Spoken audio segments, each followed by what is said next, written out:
इनके पीछे जिनका सपोर्ट है वो है मुख्यमंत्री साहब। ये बिन काम पगारी हमारे मुख्यमंत्री है महाराष्ट्र में, जो कोई काम किए नहीं है। अगर हिंसा और कुछ होता है तो इसकी पूरी जिम्मेदारी मुख्यमंत्री और मुख्यमंत्री के आदेश पे चलने वाले शिव सैनिकों की। नवनीत राणा ने उद्धव ठाकरे को हनुमान चालीसा पढ़ने की चुनौती दी थी और आज वो मुंबई पहुंच गई हैं। उनके मुंबई पहुंचते ही उद्धव ठाकरे और संजय राउत पूरी तरीके से बौखला चुके हैं और तमाम शिव सैनिक मातोश्री को घेर कर बैठ गए हैं। नवनीत राणा के खिलाफ नारेबाजी चल रही है और ये कहा जा रहा है कि अगर नवनीत राणा यहाँ पहुंचती हैं तो उन्हें प्रसाद दिया जाएगा।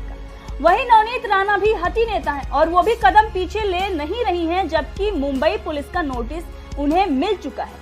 सुनिए किस तरह से अमरावती की सांसद नवनीत राणा उद्धव पर अपनी भड़ास निकाल रही हैं और उनके पति रवि राणा जो कि एक विधायक हैं, उन्होंने भी उद्धव ठाकरे पर कई बड़े सवाल खड़े किए हैं। मुख्यमंत्री आणि मंत्री त्यांचे मुलं झालेले आहे। मला वाटते ते लाभ घेण्याची सवय उद्धव ठाकरे साहेबांना आणि त्यांची पिढीला आहे, आम्हाला नाहीये। हनुमान चालीसाचं पठण करून जर भलं होत असेल, हनुमान चालीसाचं पठण करून जर भलं होत असेल, हिंदी में कौन है और हिंदी में मुंबई पुलिस ने नोटिस भी दिया आप लोगों को, इसके बावजूद भी आप लोग क्या कल मातोश्री जाने वाले हैं या आप लोग प्लान को कैसे? हमारा भक्ति भाव से बाला साहब ठाकरे हमारे हृदय में, मातोश्री हमारा श्रद्धा स्थान है। मैंने एक ही मांग की थी कि हनुमान जयंती के शुभ पर्व पे वहाँ पे उद्धव साहब ने मातोश्री पे हनुमान चालीसा पढ़ना चाहिए और महाराष्ट्र के सुख शांति के लिए और उनके ऊपर जो ग्रहण चल रहे हैं, 7.5 चल रही है, संकट चल रहे हैं, उसमें से मुक्ति के लिए हनुमान चालीसा पढ़ना उनको जरूरी है।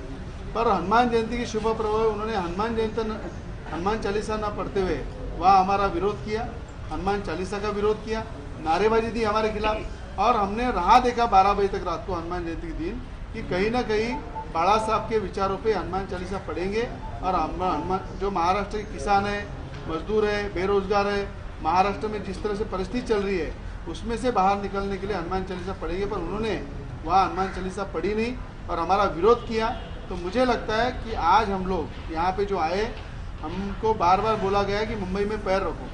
मुंबई हमारे महाराष्ट्र की राजधानी है, हमारी मुंबई सबकी जान है और मुंबई की जो नागरिक है वो सभी हमारा परिवार है। और मुझे लगता है यहाँ पे पैर रखना और किसने नहीं रखना, ये जो उन्होंने ऐलान किया था उसके लिए हम यहाँ पे आए और वहाँ पे कल 9 बजे हम हनुमान चालीसा पढ़ने जाएंगे।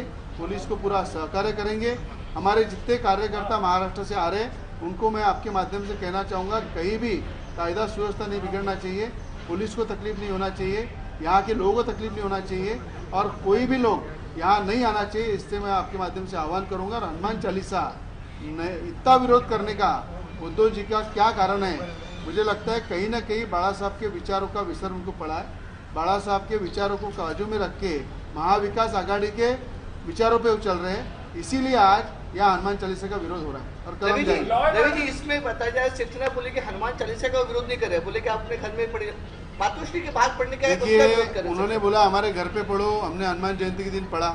हमने बोला था महाराष्ट्र के अंदर जिस तरह से परिस्थिति है, जिस तरह से विघ्न चल रहे हैं, 7.5 चल रही है और महाराष्ट्र में सब कुछ 2.5 साल से ठप्प पड़ा हुआ है। मुख्यमंत्री जी अगर 2 साल 2.5 साल मंत्रालय जाते नहीं, विदर्भ के कोई जिले में आते नहीं, किसानों के बांध पे जाते नहीं और हमारे जैसे आमदार खासदार मंत्रियों को मिलते नहीं, तो मुझे लगता है महाराष्ट्र में मुख्यमंत्री है या नहीं है, ये सवाल महाराष्ट्र की जनता का है। और आज हम हनुमान चालीसा इसीलिए पढ़ने आए हैं कल कि यहाँ पे सुख शांति के लिए, विकास के लिए, जनता के हित के लिए और जनता के सभी प्रश्न छोड़ने के लिए हनुमान चालीसा हमारे हिंदू धर्म में जब जब संकट आता है तब तब हम हनुमान चालीसा पढ़ते हैं। वो मुख्यमंत्री ने पढ़ना चाहिए और बाला साहेब ठाकरे के विचारों को जागरूक करना। नवनीत जी, पुलिस ने सीआरपीसी के तहत आप लोग को नोटिस दिया है, आप लोग फिर भी उस नोटिस को उल्लंघन करेंगे, फिर भी जाके करेंगे, लॉ एंड ऑर्डर डिस्टर्ब हुआ तो कौन से? इसीलिए सबको रोक दिया, हम ही जा रहे हैं।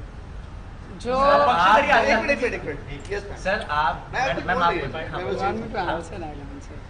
जैसे आपने बताया है कि हम जब अमरावती से निकलने की आज हमने तारीख दी थी कि आज हम ट्रेन से सब कार्यकर्ताओं के साथ आज निकलेंगे, तो जैसे ही हमें कल पता लगा कि हमें फिर वहाँ पे डिटेन करने वाले हैं, मुझे लगता है लोक प्रतिनिधि की लड़ाई जो रहती है, जो विचारधारा लेके हम आगे बढ़ते हैं, उसका साथ देना ये मुख्यमंत्री जिस महाराष्ट्र से मैं बिलोंग करती हूँ और आमदार जो महाराष्ट्र को रिप्रेजेंट करते हैं, हम रिप्रेजेंट करने वाले लोग हैं, या कोई टेररिस्ट नहीं है।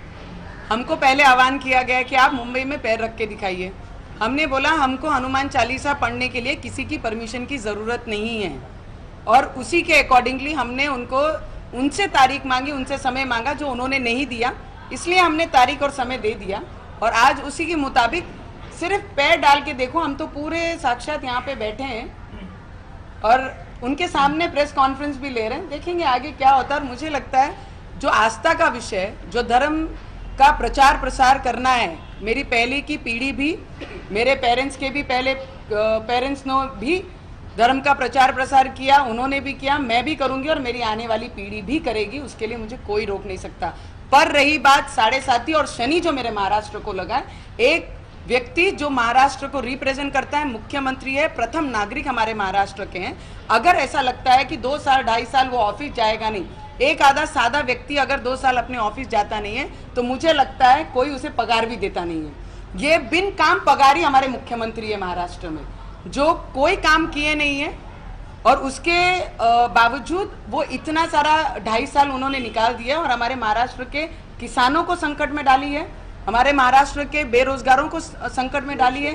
रोजगार नहीं है, लोड शेडिंग इतनी बड़ी हुई है कि हमारे जो मंत्री हैं डिपार्टमेंट के, वो बोलते हैं कि 3 दिन पूरी महाराष्ट्र अंधेरे में भी जाएगी तो किसी ने भी शॉक नहीं होना चाहिए, बिकॉज ये सिचुएशन हमारे महाराष्ट्र में ये डिपार्टमेंट की है। पहली बात तो ये सब चीज़ों पे उत्तर देना चाहिए। और बिन पगारी तो मुख्यमंत्री हैं ही। आज मुझे लगता है जो हमने कहा है, पुलिस ने जो हमको नोटिस दी है कि आप सुव्यवस्था बिगाड़ने का प्रयत्न ना करें, मुझे लगता है हम तो अभी फिलहाल 2 ही जने प्रेस कॉन्फ्रेंस ले रहे हैं। अगर सुव्यवस्था कोई बिगाड़ रहा है तो वो शिव सैनिक बिगाड़ रहे हैं, और उनके पीछे जिनका सपोर्ट है वो है मुख्यमंत्री साहब। अगर इतना विरोध सिर्फ हनुमान चालीसा को क्या है, क्यों है, ये उत्तर उन्होंने देना चाहिए। जिस विचारधाराओं पे आज तक उन्होंने अपनी पॉलिटिकल रोटियां सेकी हैं, जिनकी तीसरी पीढ़ी भी आज मंत्री है, जो मंत्री बनकर अपना राज पूरा महाराष्ट्र में दिखा रहे हैं, उन्होंने ये बताना चाहिए कि वो अपनी विचारधारा बाड़ा साहब जो दी हुई थी वो कहीं ना कहीं वो भूल गए हैं। तो मुझे लगता है 7.5 और संकट मेरा महाराष्ट्र का है, उसके लिए हनुमान चालीसा बोलने के लिए या पाठन करने के लिए मुझे कोई रोक नहीं सकता। शिव सैनिकों का कहना है कि वहां जाएंगे तो अपने तरीके से आप लोगों का स्वागत करेंगे, प्रसाद देंगे, हनुमान बना देंगे आप लोगों को। मुझे लगता है शिव सैनिकों का इसी तरीके से बहुत सालों से यही काम रहा है, सिर्फ धमकियां देना और धमकियां लेके तोड़ी बहादुर धमकियां, यही काम शिव सैनिक ने बहुत सालों से कर रही है। और अब तो मुख्यमंत्री हैं तो ज़्यादा पावर आ गया है, तो मुझे लगता है वही शब्द उनके जो मुख्यमंत्री बोलते हैं वही शब्द शिव सैनिकों के जबान पे।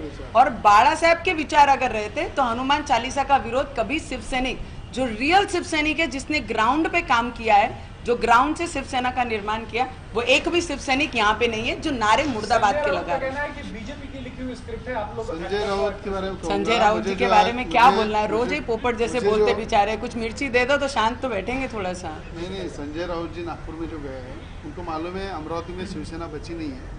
उन्होंने जाते ही मीटिंग लिया शिवसेना की कि वहाँ पे रेलवे स्टेशन में आमदार रवि राणा, नवनीत राणा जाएंगे तो उनको रोको। नागपुर से वो लोग भेजने वाले थे। मुझे लगता है मुझे रोकने के लिए, हमको रोकने के लिए संजय राउत को नागपुर भेजा गया है मातोश्री से, और उद्धव जी ने भेजा है। और उसकी बैठक ही उन्होंने पहले सुबह वहाँ पे ली कि अगर हम मुंबई के लिए जाते हैं तो रेलवे स्टेशन रोकने के लिए नागपुर से शिवसेना जाने वाले थे। अगर संजय राउत को हमको रोकने के लिए नागपुर जाना पड़ता है, ये परिस्थिति शिवसेना की। मातोश्री है और कानून व्यवस्था बिगड़ी है, अगर रवि जी तो जिम्मेदार कौन होगा फिर, आप लोग या शिवसेना, कौन जिम्मेदार होगा? अभी राज्य के मुख्यमंत्री है, राज्य के मुख्यमंत्री मातोश्री पे बैठे। मातोश्री हमारा श्रद्धा स्थान है, बाला साहब ठाकरे हिंदुत्व का एक हमारे हृदय में है। और मुझे लगता है उन्होंने खुद अभी बोलना चाहिए कि शिव सैनिक और वो खुद मिलके आओ, आप सब मिलके और वहाँ पे जाके हनुमान चालीसा पढ़ो। इसको बोलते हैं मुख्यमंत्री का फर्ज। अगर मुख्यमंत्री ने हिंदुत्व पूरा छोड़ दिया है और हिंदुत्व को सिर्फ वोटिंग के लिए, वोट मांगने के लिए ऐसे इस्तेमाल करना है तो बात अलग है। आने वाले टाइम में हिंदू भी उनको बताएंगा कि वोटिंग के टाइम पे हमारा यूज नहीं, हनुमान चालीसा के टाइम पे हमारा यूज नहीं। कानून व्यवस्था कल खराब होती है तो जिम्मेदार शिव सैनिक होंगे और मुख्यमंत्री होंगे। हम शांति के मार्ग पे आए हैं और हमने तो अपने लोगों को आह्वान किया है कि जहाँ पर, आपके माध्यम से मैं आह्वान फिर करना चाहूँगी, जहाँ पर भी हमारे कार्यकर्ता और राम भक्त हैं और हनुमान संकट मोचन जी के भक्त हैं, जो भी आने की तैयारी कर रहे हैं और जो मुंबई से भी जितने भी भक्त आने की तैयारी में थे, उनको मैं यही आह्वान करूँगी कि मुंबई की सुव्यवस्था बिगड़नी नहीं चाहिए। जहाँ पर है वहाँ पर ही आप थमिए।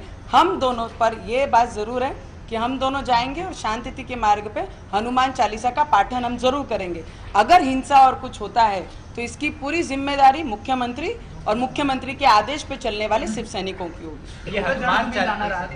ये हनुमान चालीसा पढ़ना और मुख्यमंत्री मतलब महाराष्ट्र की साढ़े साथी दूर करने की जो बात कर रहे हैं, सेना का कहना है कि ये एक महज पब्लिसिटी स्टंट है, आप पब्लिसिटी करने के लिए इस तरह की बातें कर रहे हैं, तो इस पर आपका क्या? हनुमान चालीसा का इतना विरोध क्यों कर रहे हैं? पहली बात, पहली क्वेश्चन, अगर पब्लिसिटी है तो महाराष्ट्र की जो परिस्थिति आज है, आज पूरे हिंदुस्तान में महाराष्ट्र राज्य में 2-2.5 साल से मेरे को लगता नहीं कोई भी राज्य में महाराष्ट्र का मुख्यमंत्री या राज्य का दूसरा मुख्यमंत्री अपने मंत्रालय गया नहीं, कोई राज्य के कोई जिले में गया नहीं, किसी तरह का डेवलपमेंट करता नहीं है, किसी एमएलए एमपी मिनिस्टर को मिलता नहीं है।